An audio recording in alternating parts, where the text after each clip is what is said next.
안녕하세요. 자, 2급 생활 스포츠 지도사죠.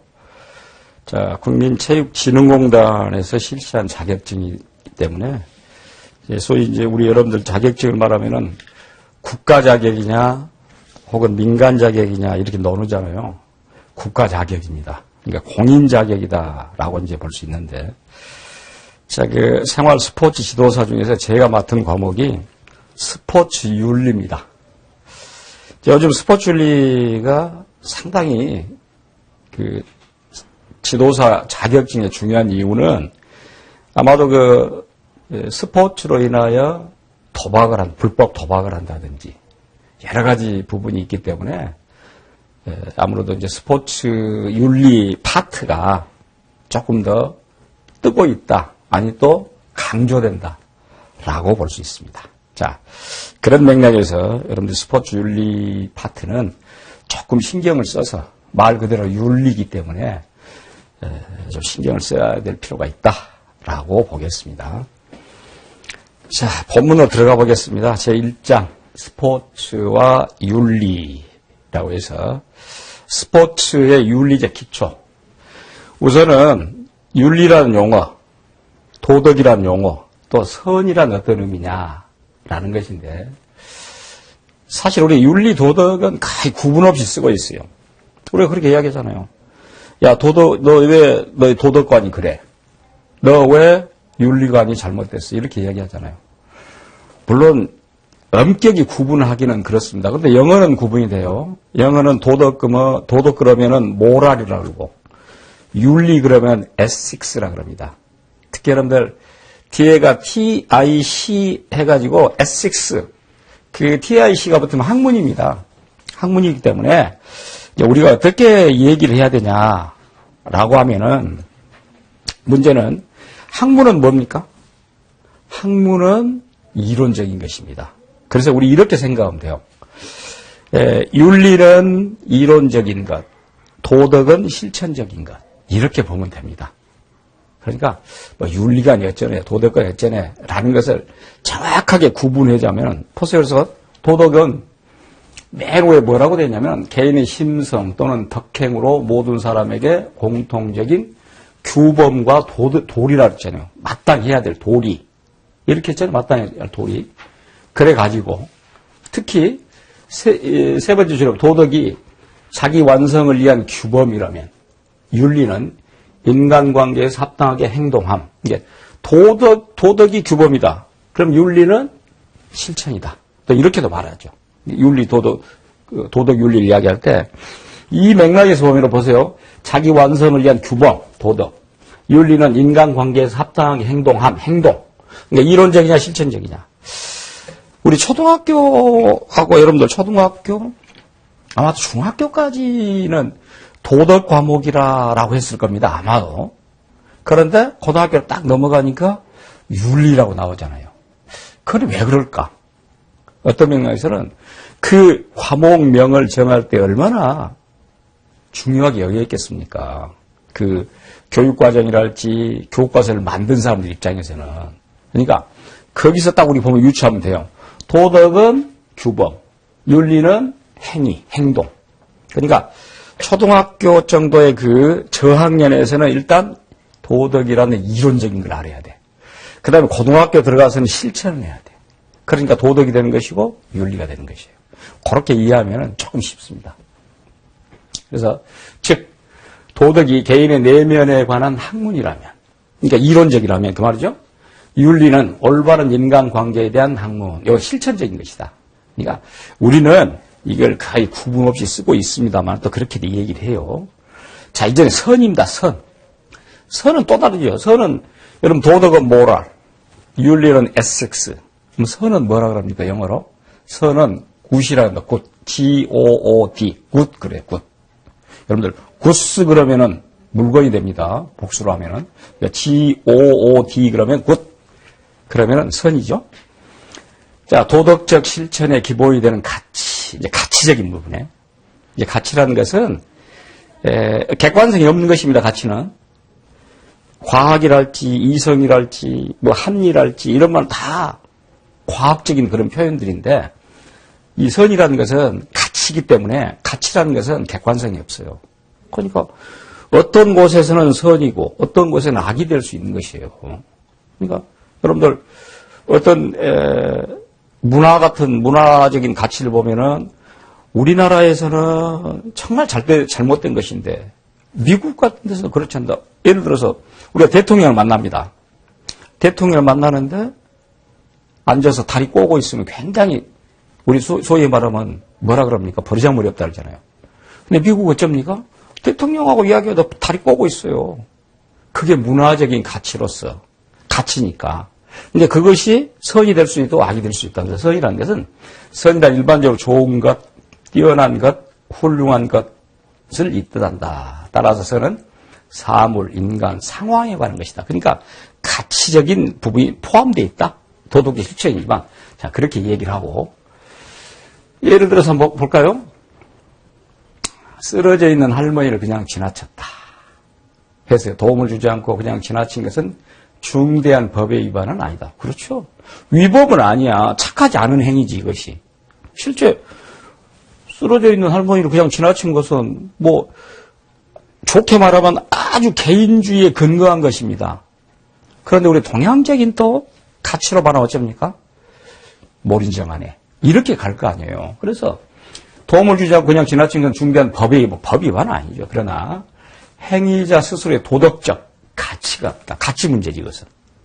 그러니까 칸트 같은 사람이 뒤에도 이런 칸트도 나오겠습니다만은 칸트는 소위 말하는 의무론적 윤리설이라고 해서 무조건적인 명령이에요. 그렇게 쓰러져 있으면은 조건을 달면 안 돼.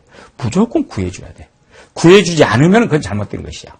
그런 것은 칸트가 말한 의무론적 윤리설이라고 말하는데 그렇다고 법에 위배된 건 아닙니다. 자, 그런 얘기고. 경기자가 쓰러진 상대 선수를 배려하지 않았다. 규칙에 어긋나지 않았다. 그러나 스포츠맨십에 어긋난다고 야유를 받을 수 있다. 충분히 그럴 수 있죠. 그러니까 이런들이 도덕이랄지 선이랄지 이걸 어떻게 규정 지을 것이냐, 어떤 맥락으로 갈 것이냐 라는 얘기가 되겠습니다. 자, 이어서 보겠습니다. 또 같은 애인데 자, 날씨가 좋다. 날씨가 좋다. 헌혈하는 것은 좋은 일이다 해서 좋다의 의미, 좋다. 두 개 다 좋다 그랬잖아요. 날씨가 좋다. 왜 지금 두 가지를 예를 들었냐면은 날씨가 좋다라는 것은 이건 가치가 포함되지 않은 것입니다. 이거 말했잖아요. 설의 의미가 불포함됐다. 선의 의미가 없다니까. 그러니까 선의 의미가 없다는 얘기는 무슨 말이냐면은 말 그대로 선의 의미가 없다는 것은 가치가 없다. 자, 이거는 가치가 없다. 가치를 집어넣지 않는다. 그런데 헌혈하는 것은 좋은 일이다. 행위의 결과나 평가. 자, 선하다, 착하다. 이건 의미가 들어있지. 이건 뭡니까? 여기서는 가치가 포함됐다. 이렇게 말해요. 이렇게 구분한 것입니다. 즉, 윤리학은 선에 대한 탐구에 시작하고 그것은 도덕적 실천 행위의 기본이 되는 가치를 의미한다. 가치라는 게. 그러니까 우리가 스포츠와 윤리, 그럼 윤리는 뭐겠어요? 당연히 가치 문제지. 그러니까 스포츠에서 어떤 가치를 추구하냐, 어떻게 가냐, 가치 추구가 잘못됐냐, 잘못되지 않냐, 그런 내용이 되겠는데, 자, 계속해서 가보겠습니다. 지우고, 자, 사실 판단, 가치 판단, 도덕 판단, 이게 판단의 문제인데, 우리가 여러분 요즘 그런 얘기 잘 하잖아요. 팩트 말이죠. 팩트. 그게 사실 판단입니다. 그래서 객관적 진술에 의한 사실. 그러니까 사실은 있는 그대로 또 주어진 대상의 참 거짓을 객관적으로 구분하는 판단. 이렇게 말해요. 사실 판단. 가치 판단.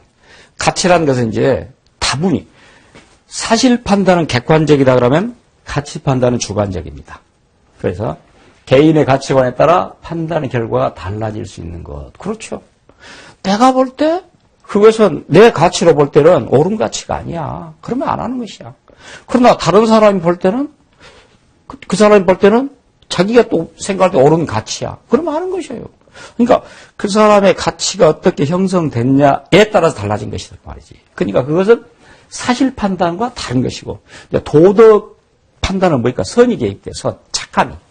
인간의 인격이나 행위 및 사회 제도에 대해서 평가하려는 것. 뭐 개별적 도덕 판단도 있을 것이고 보편적. 우리가 보편적 도덕 판단은 뭘까? 대한민국 사회가 추구하는 도덕 문화. 그런 것이 도덕 판단. 예를 들어서 이제 한국은 또 이 나이 문화랄지 여러분들. 나이 문화. 그리고 윗사람과 아랫사람의 문화 이런 게 굉장히 또 엄격하죠. 물론 요즘은 많이 그 경계도 모호해집니다만은 요즘은 딱 보면은 그러잖아요. 어른들을 공경해야 된다. 그런데 우리 이렇게 말하면 그럼 좋지 않은 어른도 공경해야 될까? 또 이렇게 말할 수도 있잖아요. 그런 것이 다 뭐냐? 그 사람이 갖고 있는 도덕 판단인 것이에요. 도덕 판단이 잘못된 노인을 내가 공경해야 돼? 이건 아니다는 것이야. 그렇잖아요? 근데 한국의 보편 문화는 나이가 깡패다고 나이 먹으면은 뭐 어쩌저쩌 한다. 특히 최근에 보면 여러분들 지하철 같은 데서 노약자석에 그 젊은 사람들하고 시비가 붙은 경우가 가끔 있어요. 근데 문제는 노인들이 아주 무조건적으로 젊은 사람을 일어서게 만든다든지 요즘 용납이 안 돼. 그런 것은 도덕 문화도 많이 바뀐다. 그것은 또 시대에 따라 바뀌고 또 어떤 국가에 따라 바뀌는 것이에요. 그러니까 그런 것들을 잘 판단해야 돼. 그게 소위 말하는 도덕 판단이다. 근데 보편적 도덕은 모든 사람 또는 어떤 종류의 행위나 성품 전체에 대해서 내리는 것. 이런 게 도덕 판단이다. 이제 사실 판단이냐, 객관, 팩트냐, 아니면 가치 판단이냐, 이런 가치, 주관적인 어떤 부분이냐. 도덕 판단은 선을 기준으로 해서 판단한 것이냐. 자, 이런 기본적인 내용을 살펴봤고, 이제 문제는 우리 스포츠 윤리를 한번 이해해 봅시다. 우리는 어차피 이제 스포츠와 윤리니까 일반 윤리와 스포츠 윤리 독자성. 일반 윤리는 굉장히 포괄적이죠. 굉장히 넓잖아요. 그러니까 어떤 한계를 규정 지을 수가 없어. 일반 윤리라는 건 모든 사람이 포함되니까. 스포츠 윤리는 어떻습니까? 스포츠에 국한된 것이잖아요. 그러니까 커다란 일반 윤리 속에 스포츠 윤리가 교집합으로 들어있다라고 보면 되겠지. 실제 도덕의 규범으로 공통된 도덕적 원리 및 윤리 정신을 추구한다. 일반 윤리는. 반면에 스포츠는 보세요. 스포츠 행위 중 가장 기본적이고 상식적인 것. 스포츠 행위 중 뭐 경기를 한다든지 뭐 스포츠인들이 스포츠라는 테두리 안에서 하는 것이니까 스포츠를 어떻게 해야 할 것인가에 대한 올바른 목적과 행위다. 당연히 이제 스포츠 윤리와 일반 윤리는 구분할 수밖에 없다라고 말하고. 자, 스포츠 현장에서 요구되는 규칙과 기본적 원리를 준수하자. 그런 것에 관계된 내용을 스포츠 윤리학이라고 합니다. 여러분들 끄트머리에 무슨 학 그러면은 그 자체는 뭡니까? 학문으로 되는 것이죠. 학문적인 영역이 되는 것이지. 근데 스포츠 윤리학, 지금 우리가 말하는 스포츠 윤리학입니다. 지금 스포츠에 관여하는 특정 집단 및 스포츠 활동에서 일어나는 도덕적 행위의 옳고 그름, 스포츠 규범의 도덕적 가치를 밝히는 학문이다.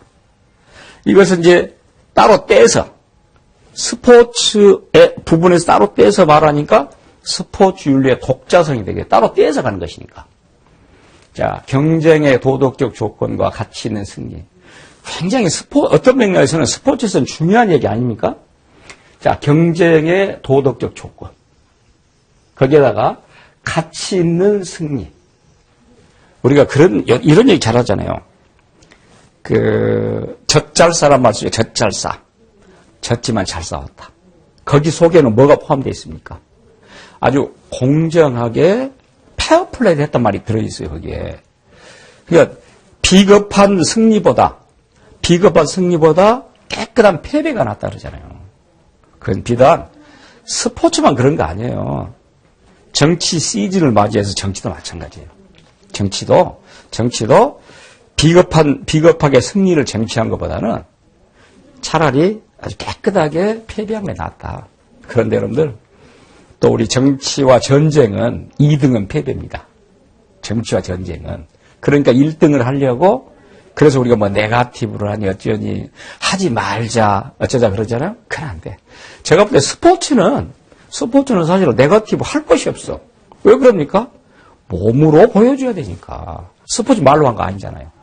그러니까 제가 볼 때는 그래서라도 스포츠는 가장 내가 볼 때 깨끗한 게임이다. 그럼에도 불구하고 거기에 윤리적인 문제가 들어갈 수가 있다니까. 그래서 문제인 것이에요.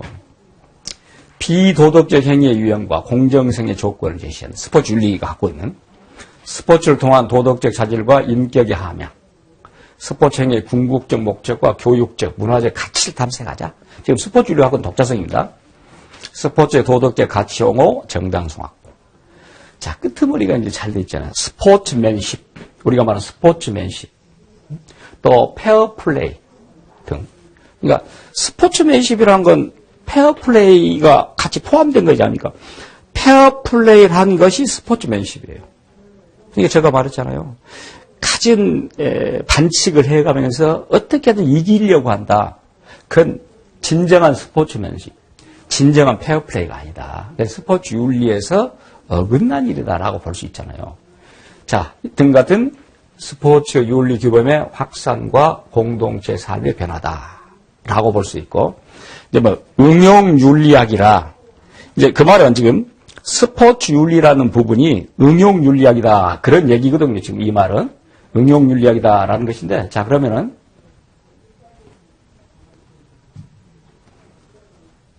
지우고 합시다. 자, 응용 윤리학이라는 사회와 스포츠 현장의 밀접한 관계, 인간 생활의 일부분. 당연히 우리는 스포츠 없는 생활을 상상할 수 없잖아요. 그리고 특히 이제 현대에 와서는 스포츠가 거의 산업화되어 있습니다. 산업화되어 있다 보니까 스포츠라는 것 자체가, 스포츠 윤리라는 것 자체가 응용 윤리학으로서 대단한 부분을 차지하고 있다. 스포츠의 사회적 기능 확대, 예기치 못한 윤리적 문제 발생. 스포츠 윤리학은 일반 윤리학을 스포츠라는 인간 공동체의 장에 응용한다. 제가 그래서 일반 윤리학이 있는데, 큰 일반 윤리학인데 그 속에 스포츠 윤리라는 부분이 교집합으로 들어가 있다. 그래서 뭐라고? 그래서 응용 윤리학이라고 말한다는 것이고. 자, 우리 유명한 프랑스의 문학가입니다. 여러분들. 알베르토 까미, 레트랑제라는 아마도 문학을 하지 않았다 손치더라도 한 번쯤은 읽어봤을 겁니다. 이방인이라고 말하는 것인데, 물론 그 이방인의 그 주인공 메르소라는 사람이 보여주는 그런 내용인데, 뭐 그걸 가지고 제가 얘기하려고 한 게 아니라 노벨 문학상 수상했으니까 대단한 사람 아닙니까? 이 사람이 지금 했던 어록입니다. 어록이 뭐라 그랬어요? 내가 윤리를 실제로 배울 수 있었던 유일한 상황은 스포츠였다. 그 정도로 스포츠가 응용 윤리학, 또 윤리학에서 중요한 부분을 차지한다. 라는 것이 되겠죠. 또 스포츠 윤리는 또한 가장 또 대표적인 내용으로 말하면 뭐가 될까요? 실천 윤리학입니다. 스포츠는 행동으로 보여줘야 되잖아요.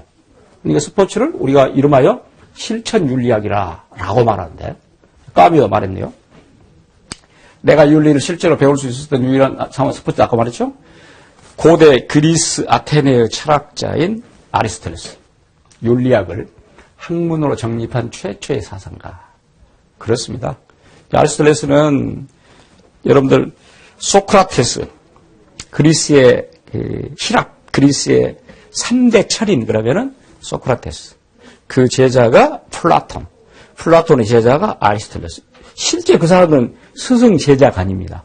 그러니까 플라톤이 소크라테스 밑에서 배웠고, 또 아리스토텔레스가 플라톤 밑에서 배웠어요. 아카데미아라는 그런 요즘 대학의 교시인데, 그래서 이 세 사람을 히락, 그리스의 3대 석학이라, 철인이라고 하는데, 그 부분입니다. 아리스토텔레스. 윤리학을 실천을 위한 학문으로, 아까 실천이란 말했죠? 윤리학이 이론적으로 이해되는 머릿속의 정보가 아니라, 그러니까 도덕은 이론이 될 수 있고 윤리는 실천이 될 수 있다. 또 그런 맥락이에요. 실천 속에서만 진실임을 찾을 수 있는 행위를 산출하는 지식이다. 체득이다. 체득이라 몸으로 얻은 것이다. 그 말 아니에요? 자, 윤리적 행위로 스포츠. 누를 바탕으로 이루어지는 경쟁적 신체 활동. 아주 이제 스포츠를 잘 정의했죠. 스포츠는 뭐냐? 어떤 규칙을 정해놓고 거기서 몸으로 하는 신체 활동이죠. 그 대신 이기려고 하고 서로 지지 않으려고 하는 것. 누굴 규칙? 공정성 담보로 승패에 대한 승복을 가능하게 하는 본질적 조건. 따라서 규칙 준수에 대한 약속이 전제돼야 하고 그 약속은 그 자체로 도덕적 행위여야 할 수 있지만 할 수 없지만 어겼을 경우 도덕적 비난을 받지. 어기면 당연히 우리가 잘 쓴 말로 스포츠맨십에 어긋났다라고 하잖아요. 자, 그런 맥락이고 그러기 때문에라도 이제 스포츠 윤리는 필요하죠. 그래서 스포츠 윤리의 목적, 필요성 한번 봅시다. 목적은 스포츠 상황에서 판단 기준을 만들어 옳고 그름을 제시한다. 스포츠 상황에서 발생하는 비윤리적인 문제에 대해서 미리 학습한다. 상황을 분석하고 그러한 상황이 발생했을 때 가장 바람직한 방식을 해결. 그런데 이제 목적은 당연히 이렇게 있는데 문제는 목적보다는 이 필요성이죠. 스포츠 윤리가 없다면 아마 저는 그렇게 생각해요. 룰에 의해서 몸으로 경쟁을 하는 것인데 거기에 윤리가 존재하지 않는다면은 사실은 스포츠라는 것이 아니라 뭐가 됩니까? 싸움이 되고 투쟁이 됩니다. 예를 들어서 여러분들 사각의 링 안에서 지금 박싱을 말합니다. 사각의 링 안에서 서로 주먹으로 주고받고 또 그렇게 하다가 죽는 수도 있어요. 실제로는 그 유명한 우리나라 김득구 선수도 죽었잖아요. 그런데 사각이 링 안에 룰에 따라서 했기 때문에 살인이 아니야. 그런데 길거리에서 글러브 끼고 누군가를 죽였어요. 그건 살인이에요. 뭡니까? 룰이라는 것이죠. 룰을 지켜야 돼. 물론 이제 법적인 것까지 포함. 룰이라는 것은 규칙이라는 것은 법을 포함한 것입니다. 그런 맥락이잖아요. 그래서 스포츠가 필요한 이유, 스포츠가 산업화, 세계화 됩니다. 요즘은 스포츠 산업 굉장합니다. 여러분 보세요. 딱 공 하나, 야구공 하나 들고 가서 미국서, 물론 선구자는 박찬호겠지만은 야구공 하나 들고 가서 우리나라 돈으로 따졌을 때 물론 세금 빼고 세금 뭐 포함하지 않고 다 포함해서 1,000억을 벌었다는 거예요. 1,000억. 여러분들 1,000억이라는 그냥 우리가 숫자로 1,000억 그러면은 그게 얼마나 될까라고 하지만 상상할 수 없는 금액입니다. 돈입니다. 거기에 추신수나 유현진이는 뛰어넘잖아요. 공 하나로. 그 말은 미국이야말로 스포츠 산업 메카입니다. 그러니까 아주 쉽게 말하면은 운동하려거든 미국으로 가라. 근데 여러분 요즘 한국도 그에 못지않아요. 특히 우리 한국 프로스포츠에서 가장 인기가 있는 것이 야구잖아요. 요즘 야구 FA 프리 에이전트 되면 어쩝니까? 4년에 100억을 어떻게 봅니까? 여러분들 셀러리맨들이 100억 벌겠습니까? 요즘 벌 수 있겠네. 집을 잘 사면. 그건 투기입니다. 그건 있을 수 없는 일이고 그건 이상현상이고 여튼 그래서 스포츠가 산업화되고 세계화됨에 따라 비윤리적 현상을 예방, 건전한 스포츠 정신을 확립 및 보급하기의 필요성이다. 그렇죠? 스포츠 윤리와 스포츠인의 윤리. 스포츠 윤리는 말 그대로 포괄적이고 거기에 속한 스포츠인이 지켜야 될 윤리를 말하겠죠? 자, 스포츠인이 가져야 될 기본적인 도덕성, 스포츠 윤리. 특히 두 번째 보세요. 스포츠 상황에서 발생할 수 있는 운동 경기 상황에서 윤리적인 문제들 해결하기에 위한 옳고 그름의 기준과 원리를 제시했다. 윤리적 원인에 대한 해결은 인간성 회복과 감성의 스포츠 교육. 특히 감성이란 말은 이제 우리 몸으로 부대끼다 보니까 어쩝니까? 사람은 또 감정의 동물입니다. 그러다 보니까 어쩔 수 없이 또 잘못된 부분이 나올 수가 있어요. 그때 더욱더 스포츠 윤리가 필요하다. 그래서 스포츠인들은 이렇게 스포츠 윤리를 철저히 지켜야 되겠죠. 자, 스포츠인의 윤리. 스포츠인이 갖춰야 될 도덕적 품성. 또 이것도 쉽지 않죠. 사실은. 자, 스포츠 활동을 하면서 상호작용하는 사람들 사이에서 갖춰야 할 덕목. 진정한 스포츠인으로 거듭날 수 있도록 하는 도덕적 품성. 그러니까 이것은 아무리 강조해도 스포츠 윤리, 스포츠인의 윤리는 아무리 강조해도 지나치지 않다라고 이야기를 할 수 있고. 자, 윤리 이론을 이제 간단히 여러분들 이야기하자면은 결과론적 윤리는 말 그대로 결과에 중점을 둔 것이야. 과정은 무시하고 이건 바람직한 건 아니죠. 아까 제가 칸트 이야기를 했는데 칸트가 대표적인 의문론적 윤리입니다. 스포츠에 있어서 경기 결과의 좋고 나쁨이 아니라 그 행위가 도덕적 의무를 준수했는가. 그러니까 이것은 의무론적 윤리에서는 마땅히 해야 된다. 마땅히. 모든 과정에서. 목적론적은 행위 자체보다는 행위 자에게 중점다. 어떤 사람이 되어야 하는가에 대한 관심이고, 동양사상은 여러분들 유불선 그죠? 유불선. 유교, 유가산, 유교, 공자, 맹자, 순자, 불교, 부디스트, 우리가 이제 석가모니. 묵가 사상은 묵자, 노자 같은 경우는 노장 사상이 됩니다. 노자와 장자는 유불선 그럴 때 뭐 다 보관한 것이니까 그런 윤리 체계가 있고, 이제 가치 충돌의 문제라는 것은 두 가지 이상의 가치가 충돌했을 때 어떻게 할 것이냐. 대표적인 것은 가치 판단 또 사실 판단. 그러니까 사실 판단과 가치 판단이 충돌했을 때 어떻게 할 것이냐. 그때 뭐가 필요하다. 그때 이런 윤리 이론이 필요하다. 윤리가 필요하다라는 것이죠. 그러니까 윤리라는 것은 다시 말하면 정의하자면 가장 대표적인 건 뭡니까? 바로 가치의 문제다라는 것이죠. 일단 이렇게 해서 첫 번째 강의 제1장 스포츠와 윤리 부분을 마치겠습니다. 감사합니다.